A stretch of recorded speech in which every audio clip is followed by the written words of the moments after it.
Vous regardez HK6 Télévision, nous émettons depuis Lubumbashi, en République démocratique du Congo. Ça y est, l'entérinement de l'accord de paix entre la République démocratique du Congo et le Rwanda. Nous sommes là pour analyser de fond en comble cette signature. Qu'est-ce que ça apporte à la République démocratique du Congo? Que gagne le pays agresseur et les États-Unis y compris? Nous avons le plaisir sur ces plateaux spéciaux de recevoir Monsieur Osni Kambala. Il est internationaliste, à qui nous disons bonjour et bienvenue. Bonjour, monsieur le journaliste, monsieur Christian et monsieur Émile, pour la considération et surtout pour l'invitation. Je tiens aussi à saluer tous nos téléspectateurs qui ont l'habitude de nous suivre et surtout à mes co-débatteurs qui sont à nos côtés. Et d'entrée des jeux, comment vous avez vécu la cérémonie solennelle de la signature de l'accord de paix RDC-Rwanda?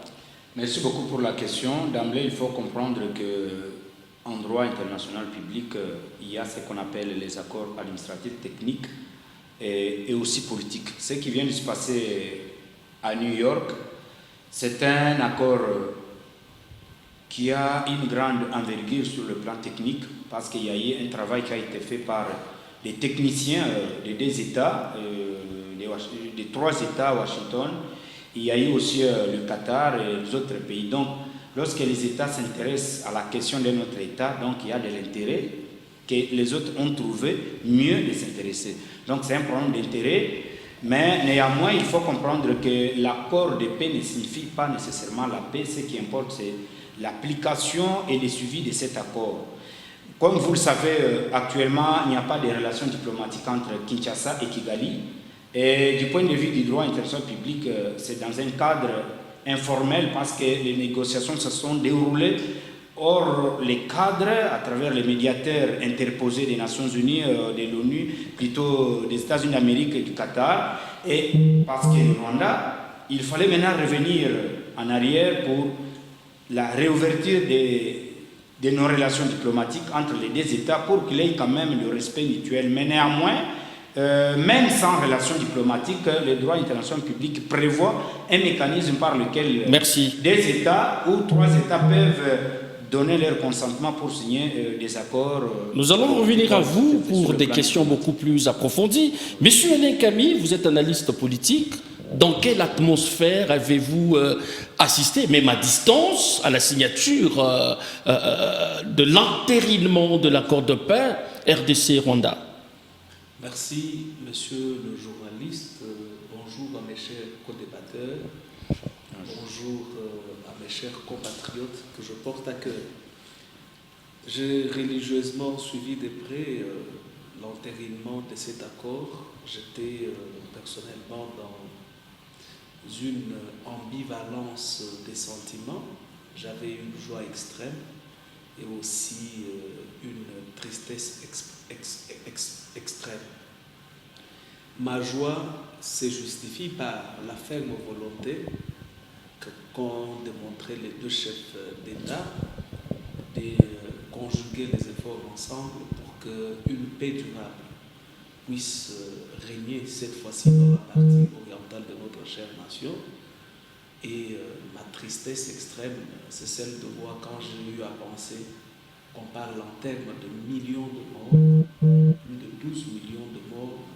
C'est trop pour nous qui croyons aux valeurs intemporelles qu'incarne le chef de l'État. La vie sacrée est humaine. 12 millions de morts et qui font comme ça. Apparemment, il y a de l'impunité.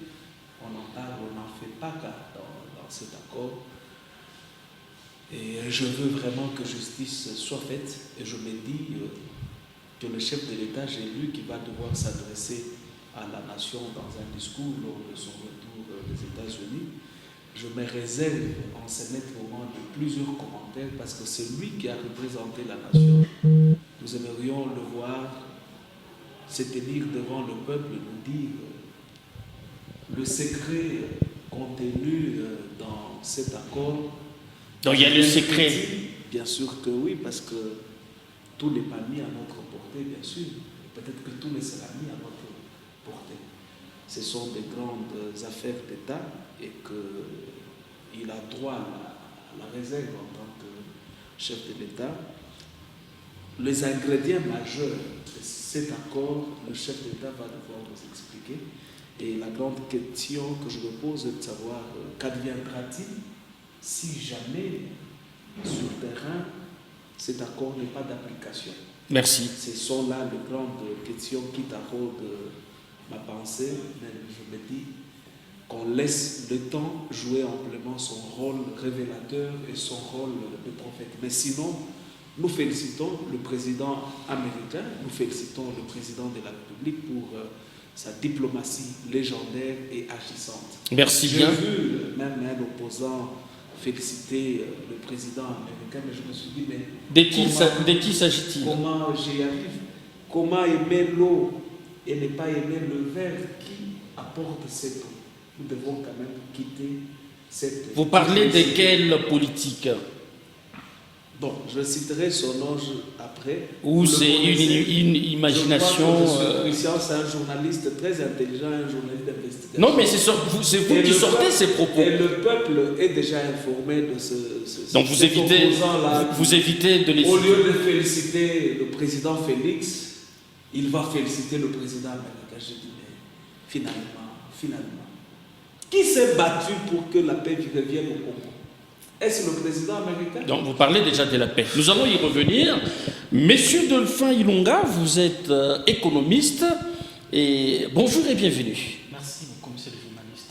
Et dites-nous dans quel climat vous avez assisté à la signature ou à l'entérinement de cette signature de l'accord de paix entre les deux pays. Laissez-moi encore saluer donc tous ceux qui sont avec nous sur le plateau, ainsi que les téléspectateurs. Bonjour. Alors, qu'est-ce qu'il faudrait dire? C'est que vous savez que quand l'accord de paix est signé, quand la paix y est, donc c'est un grand instrument pour le développement économique d'une nation. En temps de guerre, il faudrait noter que l'économie donc ne fonctionne pas, ce qui fait que donc le social de la population peine et tout de suite il n'y a pas d'investissement. Pourquoi? Parce que le pays est fiché donc, comme étant un État en crise et que rien ne pouvait marcher correctement. Mais à ce jour, ce qu'il faudrait noter, lorsqu'on cite les grands auteurs comme Collier et Offley, ils vous rappellent que les pays, donc les nations qui étaient en crise, dont la médiation a été menée par un grand État, tout de suite, après cette crise, il y a toujours un grand investissement. Donc, ce serait un bouffée d'oxygène pour notre pays. Donc, l'avenir sera meilleur. Donc, vous saluez pratiquement cet événement de grande envergure et historique. Parce qu'allez-y noter que donc, le monde des nations, c'est le monde des intérêts. Si le Rwanda nous a fait la guerre jusqu'à là, c'est parce que le Rwanda cherchait ses intérêts au pays. Lorsqu'il fallait chercher les FDLR, on les retrouvait dans les mines. C'est pour dire que les intérêts du Rwanda au Congo, c'était pas, donc les FDLR, c'était nos minéraux.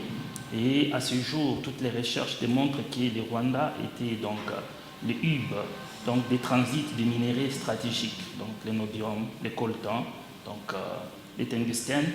Mais au jour d'aujourd'hui, la RDC reprend sa main sur ses propres ressources minières. Donc, c'est très capital, il faut saluer et louer les efforts, la diplomatie jouée par les chefs de l'État et les gouvernements de la République. Merci bien. Enfin, nous avons M. Charles Kapalou, il est journaliste. Bienvenue dans cette émission spéciale Accord de paix RDC Rwanda. Et dans quel climat, vous, en tant que journaliste, vous avez accueilli la nouvelle? Merci beaucoup, Christian. Je salue mes compatriotes parce que, vous savez, aujourd'hui, le monde tout entier est en train de parler sur la RDC et le Rwanda. Mais ma qualité d'un journaliste, on doit nécessairement savoir, est-ce que cet accord est purement accord pour affecter la population ou c'est juste nous faire distraire dans des histoires. Ça n'a pas commencé aujourd'hui. On peut dire que le président Tshisekedi, il a fait ça, il a fait ça, il a fait ça. C'est à nous maintenant d'étudier les paramètres et que la paix rentre ou revienne sur nous, que plutôt de féliciter quelque chose qu'on n'a pas encore vu. Ça s'est passé hier. Donc vous pensez que c'est très précoce de Oui. saluer la démarche diplomatique du président En tout cas, de la République? Je suis tout à fait d'accord avec moi-même. Je ne cesserai jamais de le dire. Ici, nous avons un système de variété où il y a les autres qui en bénéficient et que la population souffre. Ça a commencé il y a combien de temps? Cette même histoire est en train de se répéter aujourd'hui, demain. Quand vous regardez les images après les 2 signatures, le président Tshisekedi a regardé à gauche. Le président Kagame a regardé à droite. Il n'y a pas eu poignée de main. Je n'ai pas vu, il n'y avait rien. Ça dit que la paix n'est pas là. Comment est-ce qu'on peut dire que c'est la paix entre la République démocratique du Congo et le Rwanda? Moi, je ne vois rien. C'est à nous maintenant de traiter, de parler de la réalité de ce qui se passe. On ne peut pas commencer à chanter oh non, on a gagné, on a gagné. Est-ce que jusque-là, qu'est-ce qui nous garantit qu'aujourd'hui, nous avons la paix dans notre pays? On a pillé la RDC pendant combien de temps? Mais quelque part, c'est vrai, le président Tshisekedi a fait de son mieux pour que nous arrivions à trouver une paix. Mais est-ce que vous êtes sûr et certain, malgré nous sommes ici, que la paix va nous revenir, entre guillemets? Je vis, quand lui il était en train de parler, il a félicité les bravoures du président de la République. Mais moi je ne suis pas pour. Je ne suis pas pour. C'est vrai, on peut chanter, on peut tout dire, mais la réalité est où? Il y a quelque chose qui est caché. Même moi, je ne peux pas saluer le président de l'États-Unis par rapport à quoi? Qu'est-ce que lui peut nous apporter? Est-ce qu'entre nous-mêmes... Vous ignorez l'apport des États-Unis sur un pays africain comme le nôtre? Oui, ce sont des traîtres, ces gens-là. C'est l'Amérique qui est à la base de tout ce que nous sommes en train de vivre aujourd'hui en Afrique. La RDC, et même sont en train de bénéficier. Tout ce que Kagame est en train de piller dans la République démocratique du Congo, l'Amérique est au courant de ça. C'est lui-même qui est à la base de tout ça. Mais ce Christian, laisse-moi te parler de la réalité. Aujourd'hui, peut-être ou après-demain, aujourd'hui, je peux te dire que moi, j'étais coffré en 1975. Ici, au niveau de Katuba-Kananga, Reset. À l'époque, on disait qu'un enfant de 15 ans ne peut pas se retrouver sur les rues. Mais moi, on m'avait envoyé pour aller acheter le pain en regardant le papa qui était en train de danser dans un bar. On est venu m'arrêter. On m'a pris. J'étais au cachot. À manger, il y en avait du thé avec de lait, fromage et tout ça. Le matin, quand on est en train de me remettre chez nous à la maison, on est allé arrêter mon papa. Que vous savez, le Congo est en train d'aller comme ça, comme ça. Quel est lien avec cette signature, d'accord? Mais il n'y a rien, moi je ne vois pas de spécial. Il n'y a rien. Moi je vous dis que jusque-là, qu'est-ce qui change un peu dans notre pays? Merci bien. Et Émile Mouyaya est à la co-présentation. Bonjour et bienvenue. Bonjour cher Christian, je dis merci à tous nos invités qui sont avec nous, mais également bien de bonnes choses à ceux qui sont en train de nous regarder sur HKC Télévision. Merci bien. Vous découvrez la manière dont chaque invité plante les décors. Osni Moubarak, je reviens à vous. Sur le plan international, est-ce qu'on peut dire une bouffée d'oxygène pour la République démocratique du Congo après la signature de cet accord diplomatiquement? Merci beaucoup. D'abord sur le plan de la forme, on tient compte d'abord de l'accueil, de la préséance.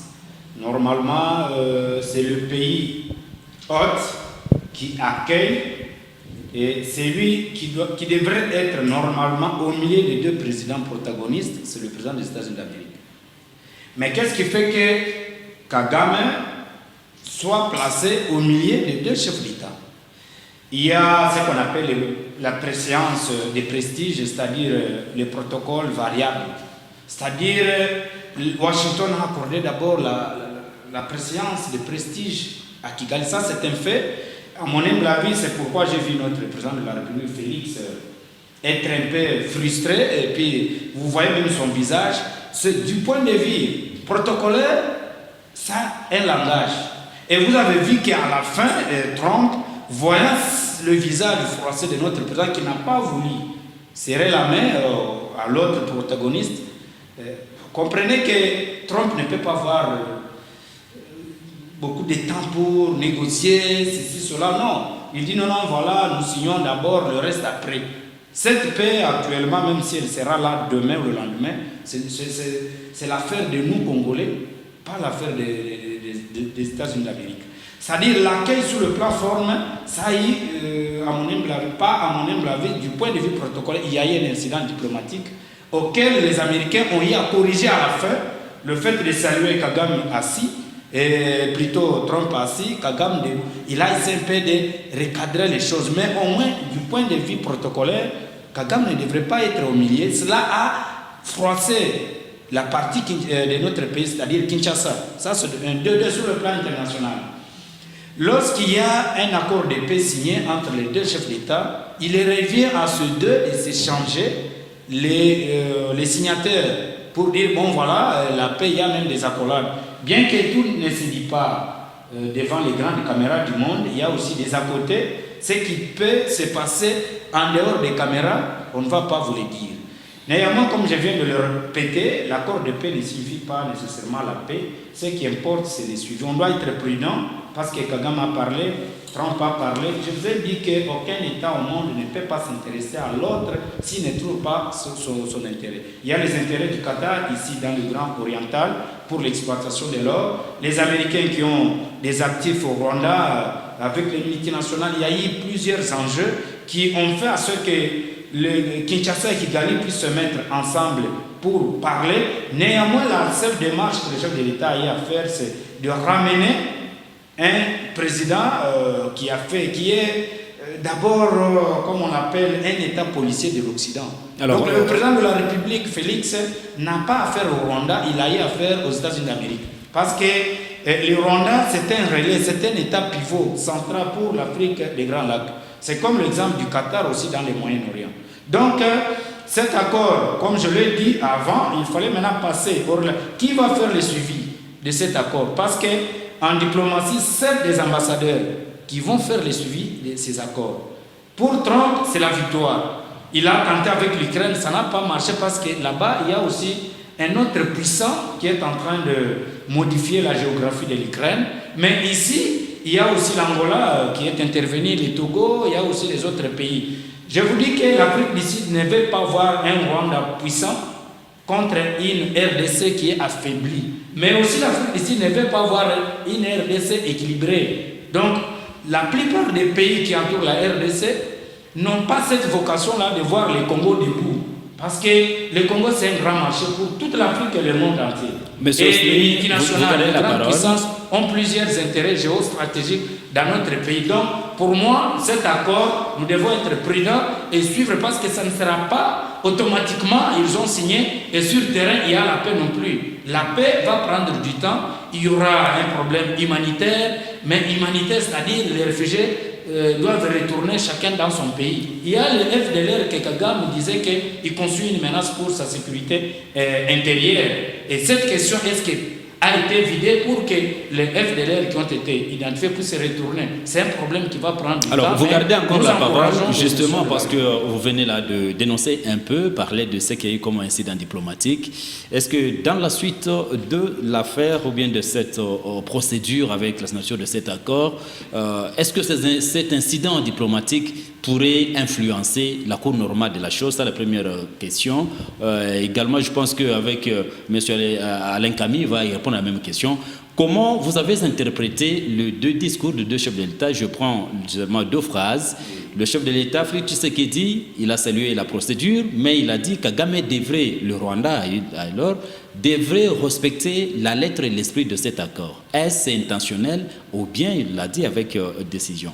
Et également, même question, justement, lorsque vous aurez la parole, M. Camille, vous allez nous dire comment vous avez interprété ce deux discours du chef de l'État après avoir signé cet accord.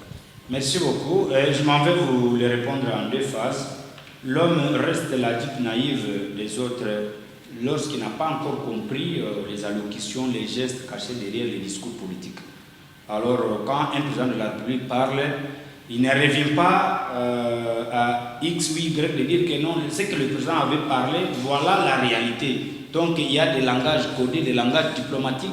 Et la deuxième étape est que les accords ratifiés par les deux chefs d'État, il fallait maintenant passer au Parlement pour l'adoption. Nous allons voir les comportements de deux parlements qui ont adopté aussi les accords ratifiés par les deux chefs d'État. Vous avez même vu la présence du président de l'Assemblée nationale à Washington pour accompagner le président de la République. Et aussi pour le Rwanda, même chose. Et la deuxième phase, pour l'incident diplomatique, en diplomatie, il y a ce qu'on appelle la réciprocité.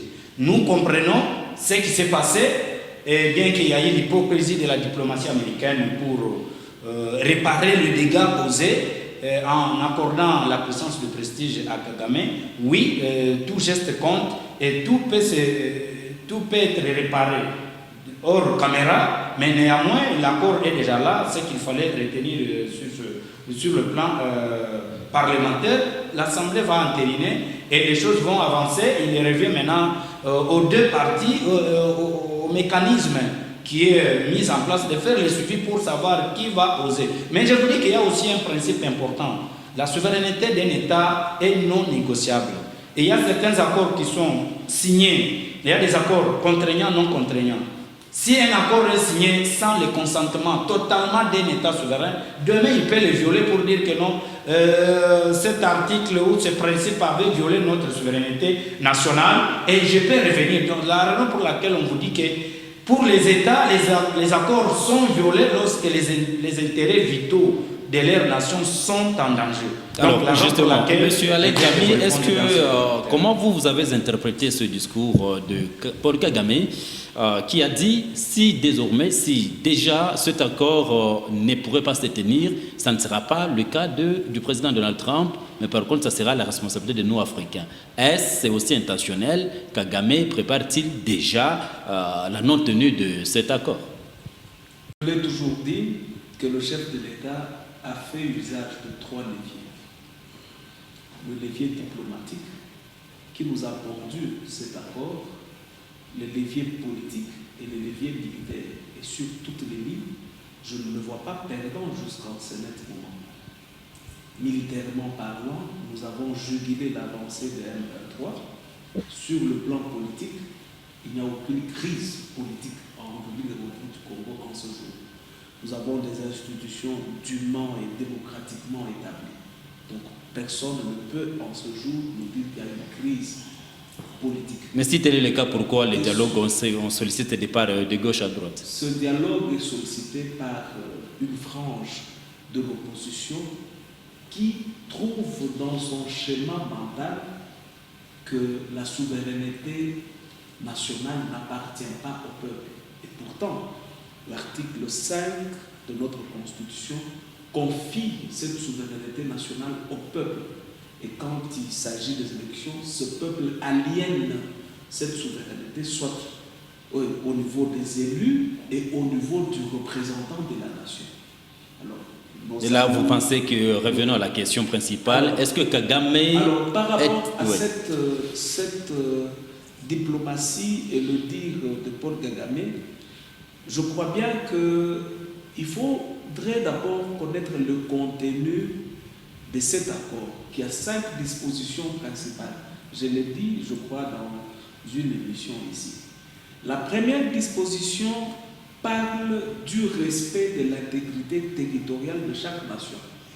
Nous sommes appelés à respecter l'intégrité territoriale du Rwanda et le Rwanda de même. La deuxième disposition parle de la cessation des hostilités. Ça doit s'arrêter. Le sang ne doit plus couler dans la partie orientale. La troisième disposition parle de la réintégration conditionnelle de groupes non armés. Donc, tous ces groupes qui ont causé terreur, tuerie massive dans la partie de notre chère nation seront soumis à une intégration conditionnelle, et c'est là au cas par cas. Et là, c'est de notre côté, mais du côté Rwanda, oui, on doit s'attendre à quoi? Bilatéralement, parce que le Rwanda nous amène de fausses accusations, comme pour dire que nous constituons une poche de quoi ça, comment il FDLR. FDLR qui constitue une menace pour ces petits pays. Et je parle du quatrième disposition. Le quatrième disposition parle des désengagements de toutes les forces négatives armées non étatiques qui sont dans la partie orientale. Et la cinquième disposition parle de la création d'un cadre économique, d'un cadre d'échange économique entre Kigali et Kinshasa. Et par rapport aux rebelles AFC M23, ce sont des cas qui... Donc vous pensez que Paul Kagame n'a pas raison de pouvoir déjà prédire? À ces propos-là, je trouve un Paul Kagame qui a une malfaçon dans sa vision, qui pense toujours que le Congo avec lequel il a eu à se jouer depuis environ 30 ans continue à exister, alors que les réalités sur terrain sont tout autres. Aujourd'hui, en République démocratique du Congo, nous avons un groupe rebelle, permettez que je le dise, le Wazalendo. C'est aussi un groupe rebelle. Mais qui s'est dit, nous, notre manière de réclamer, c'est parce que ces énergumènes de M23 amènent au pays. Le Wazalendo fait un groupe rebelle sous un autre format. Et ils disent même que nous ne sommes nullement pas tenus à l'accord signé, entériné aux États-Unis hier. Qu'adviendra-t-il si le Rwanda, avec ses supplétifs M23, se mettait à attaquer encore nos populations? Les Wazalendo vont se dire non. Alors, il y a aussi des petites questions qu'on peut se poser. Est-ce la présence de Wazalendo, c'est une stratégie politique du chef de l'État? On ne sait pas, le temps jouera amplement son rôle. Alors justement, nous allons revenir à vous, à M. Christian, avec votre permission. Je vis notre cher confrère journaliste être en tout cas beaucoup plus pessimiste. Est-ce qu'il était prévu, d'après vous, que tout de suite l'accord signé et qu'il devrait déjà assister à la paix? Bon, Émile, on doit être quand même sérieux. Je suis en train de suivre tout ce que nos amis sont en train de parler. Nous ne sommes pas sérieux. Ah bon? Par rapport à... Non, non. Moi, quand je vous regarde, vous parlez, j'étais calme. Il faut dire qu'il ne faut pas être fan d'une personne, soit fan de notre président de la République. Nous l'aimons bien, Félix Antoine Tshisekedi, mais quelque part, on doit être sérieux. Les pays et les dirigeants ne nous aiment pas. Si nécessairement, on ne sait pas qui est en train de faire pour que la paix règne dans notre pays. Tshisekedi, le président de la République, il a dit que je vais terminer la guerre en RDC. Ça fait combien de temps? Aujourd'hui, c'est 7 ans. Nous parlons de 7 ans d'existence sous le pouvoir. Il est là en tant que président de la République. Mais aujourd'hui, qui sont victimes? C'est la population qui est victime de tout ce qui se passe. Moi, je peux signer un accord où je n'ai pas consulté mes collaborateurs du reste. C'est une réalité. Il ne faut pas qu'on commence à cacher les mots. C'est vrai, la vérité est têtue, mais on doit connaître certaines choses. C'est vrai. Est-ce qu'il a consulté le président de l'Assemblée nationale? Il a consulté. Vous pensez que... attendez. Vous aurez la parole. Je reviens à vous. Vous aurez la parole, vous aurez la Camille, parole vous le parce que laissez avancer. je suis en train de Allez-y. vous parler. Nous sommes sur un plateau spécial. On doit... le bâton. S'il vous plaît, vous aurez la parole. Est-ce que Vous allez tu peux me laisser d'abord M. Campbell. Je peux parler. Allez-y. Je peux parler? Attendez, allez, vous avez la parole. Oui. Monsieur Camille, soyez calme. vous Monsieur aurez la Camille, parole. est-ce que Allez-y. je ne vous ai pas touché, sauf que je suis en train de parler de la vérité. Vous êtes trop fan du président de la République. Je ne sais pas si vous êtes de quel parti. Si vous êtes de l'UDPS, ça ne m'engage que Non, vous. allez-y d'abord dans vos Alors, analyses. nous, moi personnellement, et nous-mêmes tels que nous sommes ici, on doit parler de la vérité. La paix. On a applaudi, le président de la République a trouvé une solution pour la paix de la RDC. Mais qui est derrière Kagame? Kagame, il devient qui? Il n'est pas un roi, soit il n'est pas Dieu. On peut avoir peur. Je m'excuse, le temps de Mobutu, Kagame n'était pas en train de parler. Même le temps de Mouzé et Laurent Kabila, Kagame ne bougeait pas. Malgré quelque chose qui était en train de basculer, mais il n'était pas quand même comme le roi de Jérusalem. Donc vous voulez nous dire, Monsieur Charles, qu'il y a encore du chemin à parcourir et que ce serait tôt déjà de danser au rythme de tam-tam. Oui, il y a encore un grand problème. D'accord, alors nous gardons peut-être pour terminer avec... Et tu peux me laisser quand même déterminer l'idée que j'ai. Finissez rapidement, vous avez... Non, je te dis que jusque-là, le président de la République, il a encore à faire. Les Américains ne les trompent pas. Est-ce que nous-mêmes, Africains, est-ce que nous-mêmes, d'abord, avec la force et l'orgueil que nous avons, nous, Congolais, on ne peut pas terminer la guerre entre la République démocratique du Congo et la Rwanda? On est en train de former des militaires. Chaque fois, on est en train de former des militaires à Moura, que ce soit à Kinshasa, ici, plutôt à Kamina, et même ici au niveau de Kimbembe.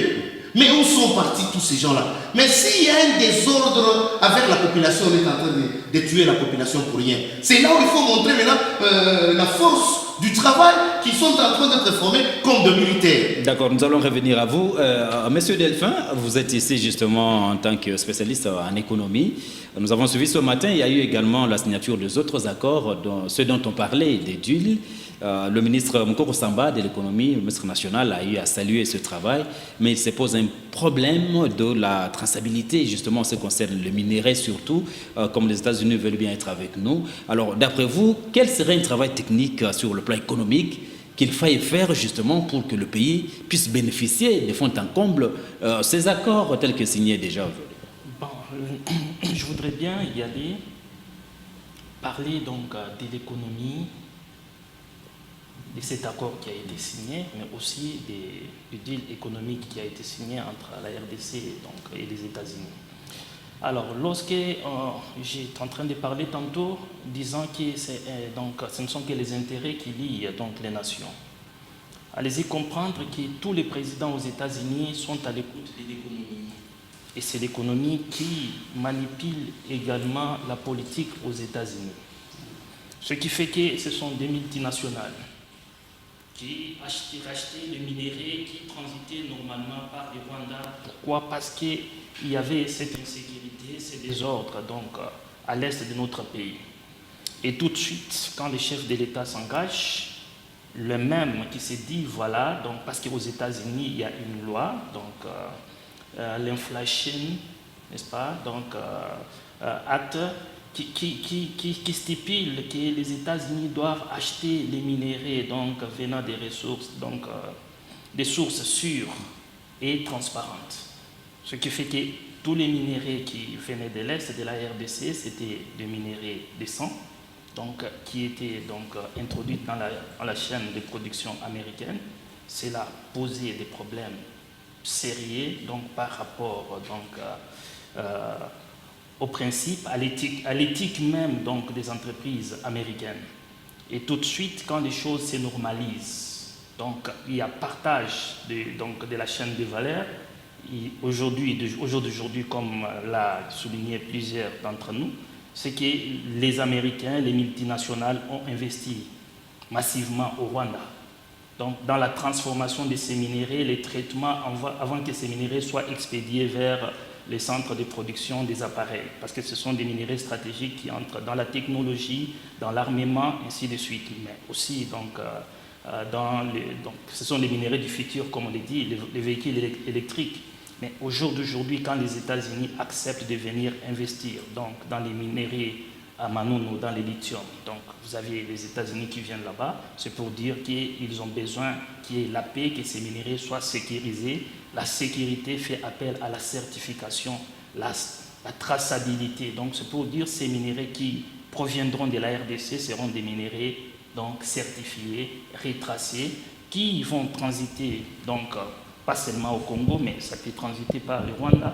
Pourquoi? Parce que c'est la partie la plus proche de l'Est de la RDC. Allez-y comprendre que la RDC, c'est un marché potentiel aussi pour notre voisin qui est le Rwanda. Donc, leurs produits donc, agroalimentaires, ils sont vendus à Goma et il y avait même la viande qui était donc, envoyée jusqu'à Kinshasa. Donc, il faut aller voir que non, c'est un marché potentiel, mais aussi à ce jour avec la guerre.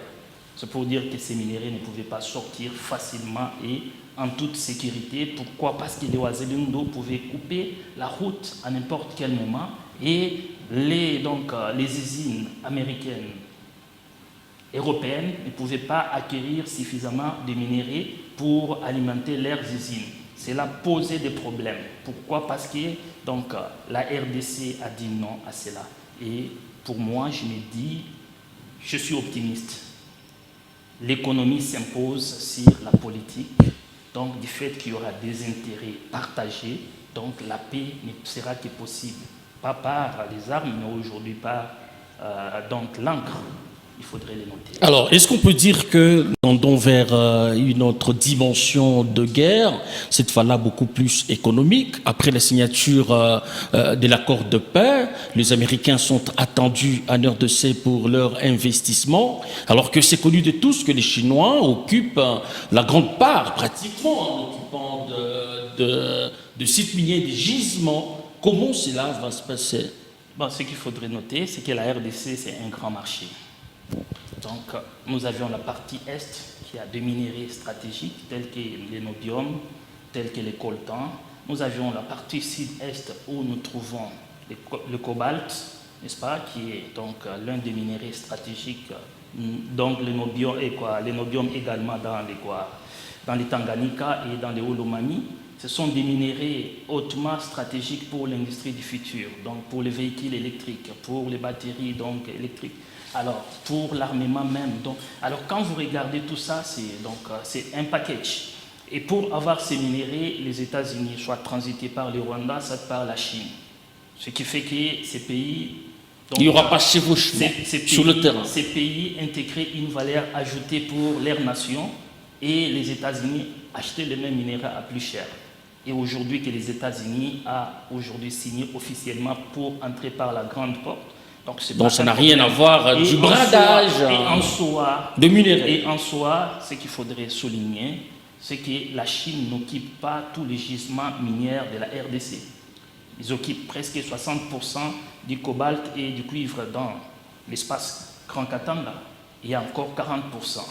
Et donc, les sociétés qui ne répondent pas donc, aux normes établies en République démocratique du Congo seront également donc, démis de leur permis et ce qui en profitera donc aux autres. Charles Kapalou, je vous vois en train d'hocher la tête. Vous voulez réagir par rapport aux propos de l'économiste? Oui, nous, on revient à vous tout à l'heure. Je ne suis pas tellement sûr de ce qu'il est en train d'expliquer. Malgré nous sommes en train de parler sur le problème de minéraux. La RDC a beaucoup de minéraux. Qui sont bénéficiaires? Il n'y a que l'Amérique et aussi le Rwanda et d'autres pays. Mais entre-temps, ici, qu'est-ce que nous, s'il y a la pluie à Kinshasa, vous regardez tout ce qui se passe. S'il y a la pluie ici, il y a le Bumbashi, on ne sait pas comment marcher, on risque même d'enlever les souliers. Donc ça n'a aucun impact. Ça n'a pas d'impact. Non, parce il faudrait souligner que quand il y a investissement, il y aura production. Quand il y a production, allez-y noter qu'il y a de l'emploi qui est créé. Quand il y a emploi qui est créé, tu as parlé un problème de la plume. Qu'est-ce que tu reviens sur le problème de la plume? Nous y allons. L'économie ne marche pas de pair souvent avec la politique, mais l'économie prime sur la politique. Alors, j'étais en train de vous dire ceci. Quand il y a investissement, il y a la trop de production. fanatisme dans Quand ce il y a sujet. la production, il y a création d'emplois. Ce sont des richesses qui sont créées au pays. Les ménages, donc, on leur part.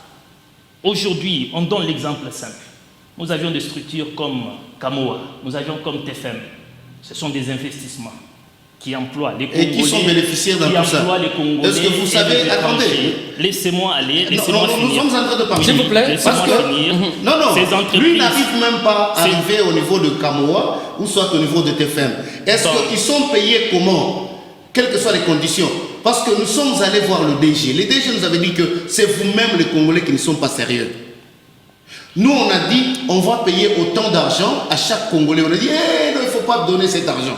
Est-ce qu'on s'aime? Mais ça c'est faux parce que quand on prend... C'est là où tu travailles. Quand on prend aujourd'hui... Mais nous, peut-être que c'est là où tu travailles. Quand on prend un médecin qui travaille chez Kamoa aujourd'hui, il n'a pas moins de 5 000 $. Alors, Par merci. mois.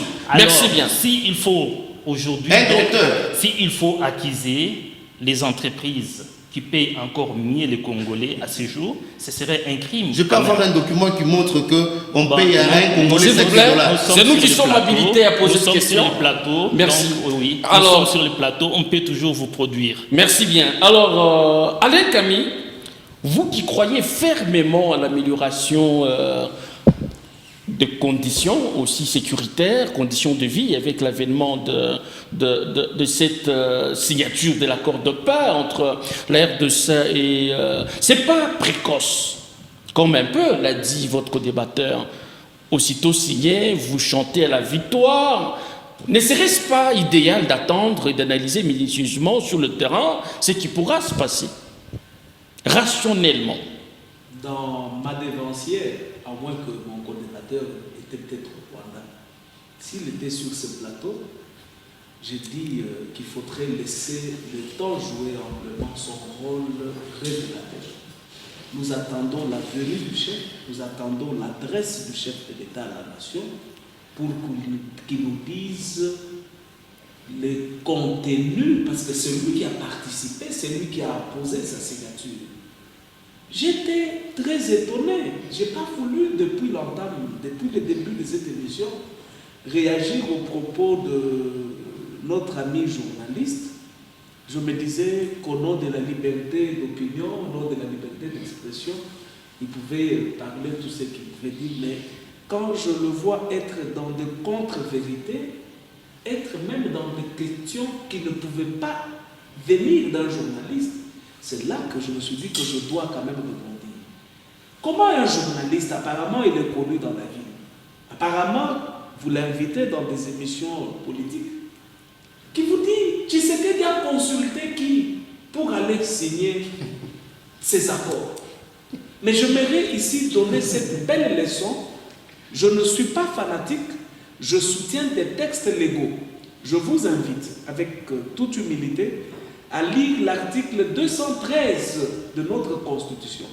Cet article donne pouvoir à un seul individu au Congo.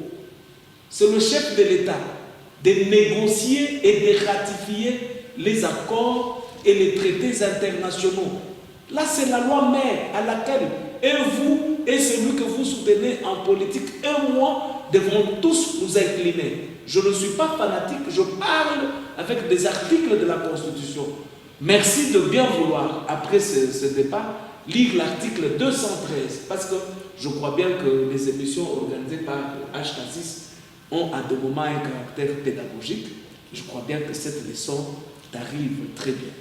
Alors, Allez-y. concernant ce qui se passe en ce jour, l'économiste l'a si bien dit, et je réitère ses propos, on ne peut jamais parler du développement en temps de guerre. Quand il y a guerre, tout s'arrête, on ne sait pas avancer. Mais il y a des opportunités d'investissement pendant la période de guerre. Le porte-parole du gouvernement, autrefois, l'a même bien évoqué. À la période de Covid, on a vu des entrepreneurs confectionner de masques et c'était une bonne affaire. Donc, même en temps de guerre, les opportunités peuvent naître. C'est là la paradoxalité que nous avions trouvée dans la gestion de Félix Antoine Tshisekedi, parce qu'il dira encore que je suis fanatique. Le pays agressé, mais dans la quasi-totalité de territoires congolais, on y trouve des bâtiments administratifs construits, on y trouve des hôpitaux construits, on y trouve des universités construites, on y trouve des aéroports construits, on y trouve des routes d'intérêt nationaux construites, on y trouve la mise en application de l'article 43 de la Constitution qui dispose que l'enseignement de base dans des établissements publics est gratuit. Alors, quand nous voyons dans un moment où le développement ne devrait pas être au rendez-vous, le président actuel faire de prodiges, je me dis que c'est un malheur de ne pas reconnaître la victoire de sa nation. C'est honnêtement un malheur de ne pas reconnaître que dans un moment où il y a une crise russo-ukrainienne, dans un moment où le monde entier a été frappé par la désappréciation presque de toute la monnaie, dans un moment où il y a eu Covid, cette pandémie qui a sémé plusieurs morts, l'homme essaie de s'en sortir et placer la République démocratique du Congo en ce jour dans tout le concert des nations. Aujourd'hui, on invite le Congo partout. Aujourd'hui, on sait valoriser le Congo. Aujourd'hui, le Congo a repris sa place prestigieuse dans le concert des nations. Ça ne s'est pas passé avec Kabila Joseph, qui a laissé ce pays diplomatiquement isolé, et vous l'admettrez avec moi. Il a même cherché à savoir, je suis de quel parti politique. Je vous réponds, je suis nationaliste. J'ai le sang congolais qui coule dans mes veines et je soutiendrai ma nation chaque fois que nous pourra faire ou nous amener une victoire. Merci bien. Que ce soit en musique, que cela soit en sport, que cela soit en politique, par le fait que j'ai le sang congolais et au monde, je n'ai que cette nation, je la soutiendrai de fond en comble. Et je soutiendrai. Donc c'est la nation qui constitue pour vous votre formation politique. Il aimerait savoir, vous êtes UDPS, soyez précis. Pourquoi vous parlez de la nation alors que...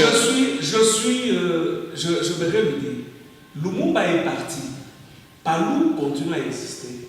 C'est parce qu'il y a une frange de la population congolaise qui s'identifie aux valeurs intrinsèques, aux valeurs intemporelles qu'incarnait Lumumba.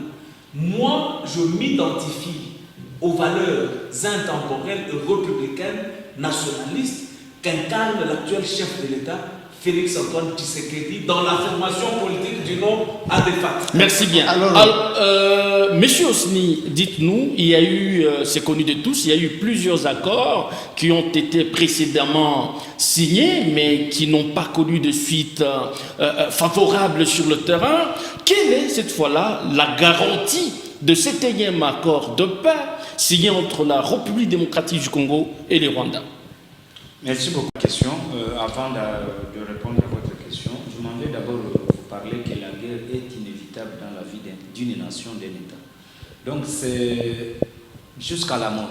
Ce n'est pas pour rien qu'on parle du chef de l'État qu'il est le chef des forces armées de la République. Donc quand on est président de la République, on ne doit pas éviter la guerre. La guerre peut toutefois prendre une autre dimension sur le plan culturel, sur le plan sportif, sur le plan diplomatique, militaire, économique. C'est-à-dire qu'actuellement, nous subissons ce qu'on appelle le soft power et le hard power. C'est-à-dire les grandes puissances utilisent par moment une politique étrangère d'insertion qu'on appelle la politique internationale et qui fait appel à plusieurs politiques étrangères. Aujourd'hui, moi je pense que le ministre de l'éducation au niveau des primaires, secondaires, on doit revoir le programme national pour qu'on adapte le programme national, qu'on commence à apprendre à nos enfants comment vivre avec la guerre. Et si on nous apprend, bon voilà, fini la guerre, vous pensez que la guerre...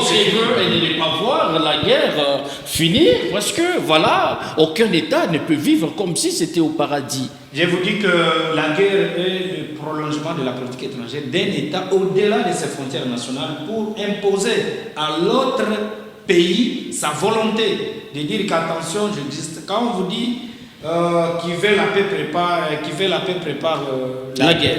Non, mais il faut aussi éloigner les menaces au-delà de ces frontières nationales.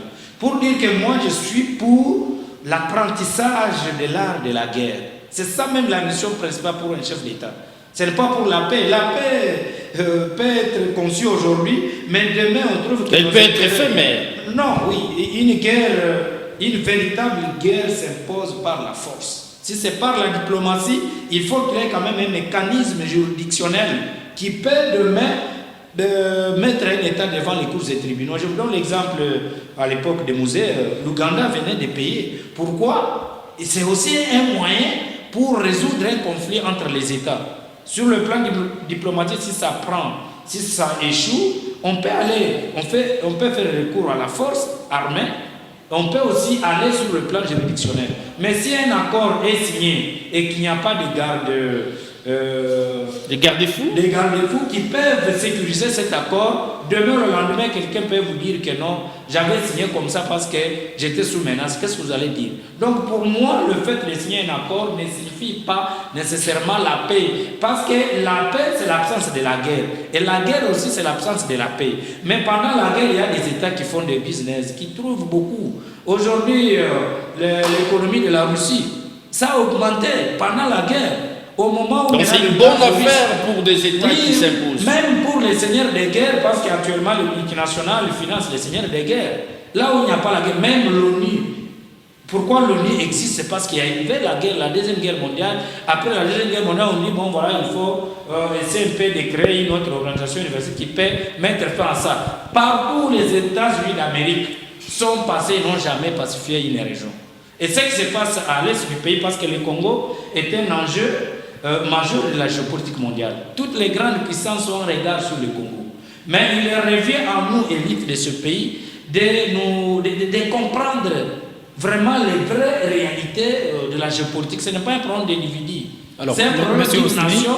Sinon, demain, ça sera la guerre autour de l'eau. Vous savez que la géopolitique de l'eau aussi, la RDC sera victime demain à cause de ces eaux que nous avons. L'Afrique du Sahel, l'Afrique de l'Est, la Libye, le Tchad. Récemment, le Tchad, le Centrafrique avait voulu prendre une grande quantité d'eau dans le lac, dans la rivière Ubangi pour alimenter leur centrale électrique. Pour dire que la guerre pour la RDC, en dehors des minéraux, nous aurons aussi une guerre identitaire. Nous aurons aussi une guerre autour de l'eau. Et nous aurons aussi une guerre sur... Mais je vous dis, donc on doit se préparer au moment où on trouve qu'il y a une accalmie. La RDC ne doit pas croiser les bras. On doit renforcer l'armée. Comme la diplomatie a déjà atteint un niveau quand même, là il faut encourager parce que la diplomatie est une guerre de salon qui évite les dégâts. Si on trouve qu'on n'est pas en mesure d'affronter, la RDC ne pouvait pas affronter le Rwanda comme mon co-débatteur venait de le dire. Non, ce n'est pas un problème d'aller attaquer vers le Rwanda. La guerre, vous pouvez commencer aujourd'hui, vous ne savez pas quand est-ce que ça va prendre fin. Aujourd'hui, la Russie est en train de mobiliser les moyens, ce n'est pas facile. Vous avez quel type d'alliance avec des pays en cas de problèmes, ils peuvent intervenir. Donc la guerre, c'est un jeu d'alliance. Il faut savoir quand la mener et pourquoi. Et la diplomatie ajustée par le plan de alors, parce que vous parlez de diplomatie, M. Osni. Ça a amené le Rwanda à la table. Ce n'était pas facile d'amener un Rwanda. Même hier, quelqu'un m'a dit il faut aussi faire comme l'Ouganda. Je rappelle bien que le Rwanda n'a pas signé l'accord facultatif de la CIJ, qui est un organe juridique des Nations Unies. Donc le Rwanda, c'est un pays qui est au moins un pays têtu par rapport aux instruments juridiques internationaux. Et c'est un pays auquel il faut appliquer maintenant des contre-stratégies.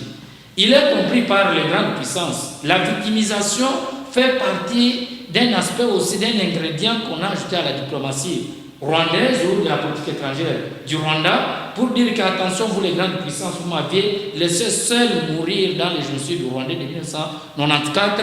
À partir de cette époque, les grandes puissances, la France, ce n'est pas pour rien qu'on a récompensé le Rwanda avec la francophonie. Vous ne pensez pas que c'est une insulte contre notre grande nation et on donne la francophonie? C'était un cadeau que la France avait octroyé au Rwanda par rapport à la dette morale Félix n'a pas une dette morale vis-à-vis ni du Rwanda, ni vis-à-vis des pays de la sous-région. Au moins, il a fait un effort et il a pris le risque de l'idée du Rwanda. Et c'était une honte pour les grandes puissances. Malheureusement, les grandes puissances n'ont pas eu le temps de sanctionner le Rwanda parce qu'ils savent que 40% du budget du Rwanda vient de l'aide internationale et les victimes oubliées, il fallait peut-être créer un tribunal spécial, mais on va vous dire le Rwanda a déjà un tribunal TPIR, tribunal pénal international. Monsieur Osni, venons-en, il fallait je pense trouver un que... mécanisme juridique pour quand même, ça ne peut pas se passer les millions de Congolais qui sont... Peut-être un peu de mots, on n'a pas vu visiblement justement des mesures contraignantes au cas où il n'y aura plus l'effectivité de cet accord. Est-ce que c'est une faiblesse dans la diplomatie internationale? Dans la diplomatie, aucun État n'a pas qualité de condamner un autre État au nom de sa souveraineté. Ils peuvent signer aujourd'hui, mais ils vous disent non, voilà, ça a été signé. C'était parce que j'ai subi des pressions. Le Rwanda, comme je l'ai dit, a subi des pressions des États-Unis d'Amérique du fait que Kinshasa a eu quand même à mobiliser les parapluies politiques à travers le monde et au moins on a reconnu. Merci et beaucoup. sur ça, si l'accord demain ne sera pas signé, au nom de la souveraineté des États, quel est le tribunal, quel cachot on va mettre un chef d'État qui n'a pas respecté ses engagements? Et il fallait maintenant un mécanisme de suivi juridique. Voilà la raison pour laquelle je vous ai dit, il y a des types d'accords internationaux, contraignants et non contraignants. Merci beaucoup. Contraignants, Monsieur Osni, nous allons revenir à vous. Nous sommes en train de chuter. Justement, monsieur l'économiste sur ce plateau, le contrat est déjà là, c'est déjà signé. Dans quelle attitude le peuple congolais peut-il attendre aujourd'hui, tirer dividende justement de plusieurs milliards que les États-Unis ont promis justement de pouvoir investir et comment on peut se préparer pour pouvoir y recevoir? Un peu de mots parce qu'on chute déjà. Merci beaucoup, monsieur le journaliste. La RDC gagne à travers cet investissement que les Américains vont réaliser dans notre pays. Il y aura des sociétés qui seront créées. Et je vous annonce qu'il y a déjà Cobalt, n'est-ce pas, qui exploite les lithium de l'autre côté. Qui seront créés par qui? Par des Américains. Des entreprises américaines. Mais oui, mais ce sont des Américains. Quand ils viennent investir, allons-y. Non, moi, vous êtes Congolais, combien de structures vous avez créées qui sont C'est ça même le mal. C'est ça le mal de nos Congolais. Toujours nous aider, responsable. S'il vous Vous plaît, avez échoué, laissez l'économiste vous avez parler. échoué à restaurer la paix. Il fallait faire recours aux États-Unis et vous avez acclamé. N'est-ce pas? Et tout de suite, vous dites que non, pour l'économie, nous allons les faire seuls. On doit encourager Toutes les entreprises que les colons belges ont laissées dans ces pays ont été détruites par nous. Ça fait combien de temps qu'on est en train de nous aider jusque-là? Allons-y, toutes ces entreprises ont été détruites avec la zarianisation, avec la mauvaise gestion, toutes les structures effacées. Et au jour d'aujourd'hui, nous avions l'investissement privé qui prime aujourd'hui, qui rapporte les impôts au pays, qui crée les emplois. Et vous dites que non, les Américains ne peuvent pas venir. Mais quand ils viennent, que dit la loi?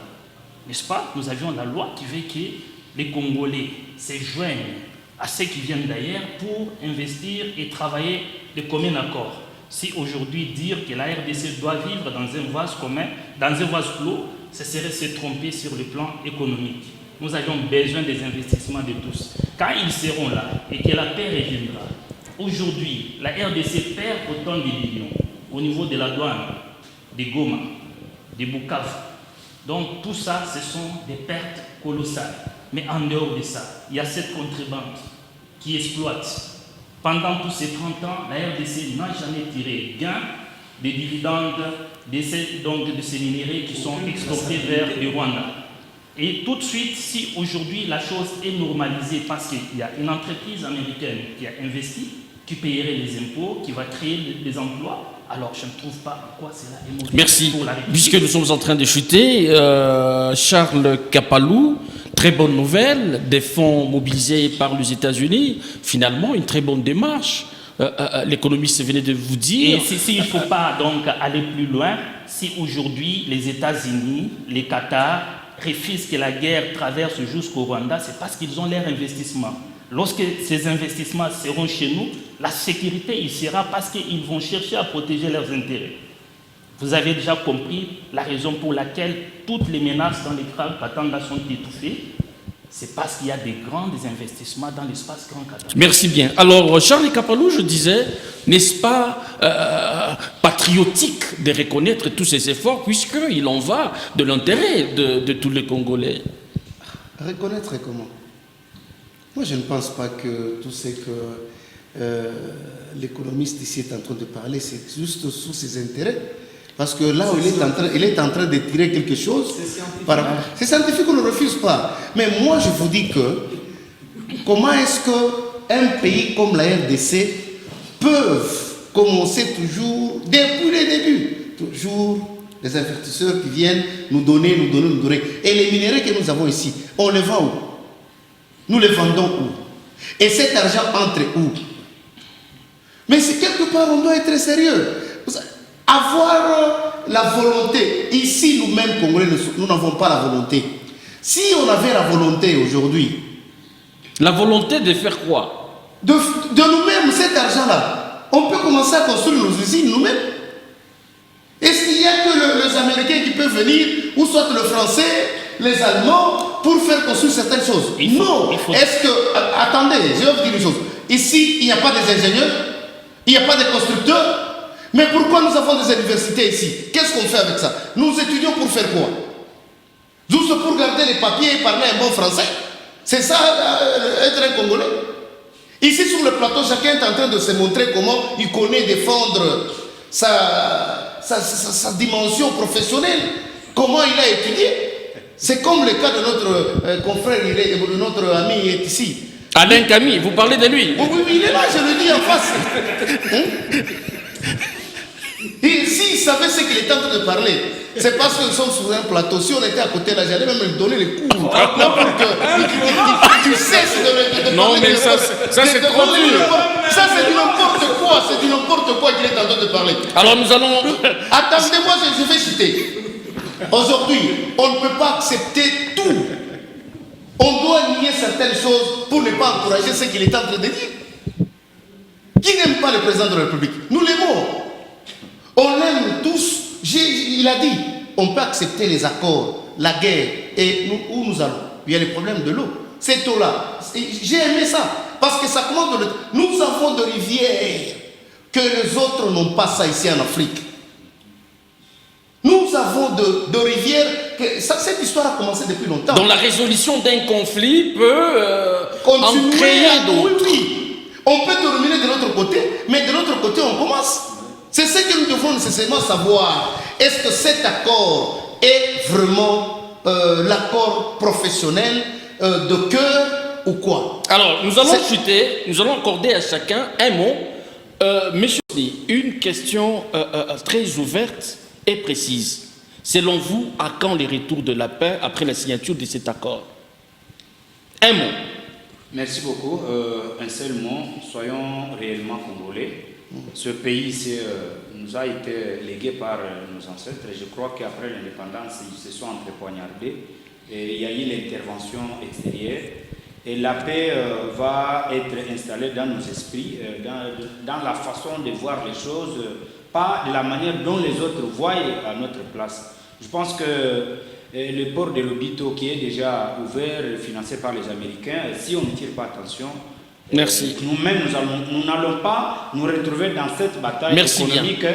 Il fallait que les Congolais eux-mêmes prennent conscience de leur pays, investir, compter d'abord sur les... Merci bien. Alain Camille, la même question. À quand, selon vous, les retours de la paix dans la partie Est? Quand nous serons tous d'un commun accord en l'élan patriotique. Et le voyage de 1000 milieux commence toujours par un pas. Pas vers la direction de la paix durable marquée. Dans l'élan patriotique, c'est être dans cette démocratie qui suppose des idées qui s'affrontent. Pas présenter des forces musculaires et menaçant son collimateur sur un plateau et dire qu'on est donnerait des coups comme si on s'adressait à une femme. Sûrement il est blagué. Bon, au moins que ce soit une blague. Vous vous sentez menacé à la sortie déjà de l'émission. Voilà. Je ne sais pas aux petites menaces. Merci bien. Merci. Alors, monsieur Delphin, en un mot, à quand le retour de la paix? Je pense que, donc, comme je disais, le voyage de 2000 pas commence par le pays. Et tout de suite, avec la signature, c'est un engagement qui nécessite aujourd'hui la volonté et l'engagement de tous, mais aussi du sérieux que nous y mettons. Vous savez que chez nous, la plupart du temps, donc ce sont des individus qui tirent les draps de leur côté pour leurs propres intérêts. Merci. Mais l'intérêt général doit primer sur les intérêts individuels. Charles Kapalou, même question et surtout pas d'écho sur ces plateaux. On retient quoi de votre passage? Bon, je n'ai pas de commentaires, le problème c'est d'avoir la volonté. C'est pas le coup. Il faut avoir la volonté pour que le pays aille de l'avant. Parce qu'ici, c'est question d'arriver à la fin, si les accords seront respectueux. C'est un peu ça. Merci bien. Émile Mouyaya, merci. Merci, c'était un plaisir. Merci à tous nos amis qui sont venus sur ce plateau et merci à tous nos téléspectateurs qui nous ont regardés. Merci à vous, très chers invités, d'avoir répondu à notre invitation. Merci. Merci à vous qui nous avez suivis à travers le monde. C'était le plateau spécial Accord de paix, RDC Rwanda. Nous allons vous retrouver très prochainement avec la même détermination. D'ici là, portez-vous bien et à très vite.